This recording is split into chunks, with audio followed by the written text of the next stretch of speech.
بسم اللہ الرحمن الرحیم۔ مومنین، کیا آپ جانتے ہیں کہ آیت اللہ تقی بہجت رحمۃ اللہ علیہ نے تمام مشکلات کے خاتمے کا عمل کون سا بتایا تھا؟ آیت اللہ تقی بہجت رحمۃ اللہ علیہ کا مختصر تعارف یہ ہے کہ ان کا اصل نام محمد تقی بہجت ہے اور ان کا مدفن یعنی ان کی قبر مبارک حضرت معصومہ بنت امام موسیٰ کاظم علیہ السلام کے حرم میں ہے۔ آیت اللہ تقی بہجت سے مشکلات کے حل کے لیے عمل پوچھا گیا تو فرمایا، آپ فاتحہ کبیرہ پڑھ کر مرحومین کو ہدیہ کیوں نہیں کرتے تاکہ خدا وند متعال آپ کی ہر مشکل کو ختم فرما دے۔ مومنین توجہ کیجئے، فاتحہ کبیرہ یہ ہے، ابتدا میں 3 مرتبہ درود شریف پڑھنا ہے اور آخر میں بھی 3 مرتبہ درود شریف پڑھنا ہے۔ درمیان میں 1 مرتبہ سورۃ الفاتحہ، 1 مرتبہ سورہ اخلاص، 1 مرتبہ سورۃ الفلق، 1 مرتبہ سورۃ الناس، 1 مرتبہ سورۃ الکافرون، مومنین 7 مرتبہ سورۃ القدر اور 3 مرتبہ آیت الکرسی کی تلاوت کرنی ہے اور ابتدا اور آخر میں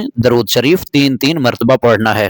مومنین، یہ وہ عمل ہے کہ جو آیت اللہ تقی بہجت رحمۃ اللہ علیہ نے فرمایا تھا اور فرماتے تھے کہ یہ فاتحہ کبیرہ کی تلاوت مرحومین کو ہدیہ کریں، یہ عمل میرے لیے بہت بڑا خزانہ ہے۔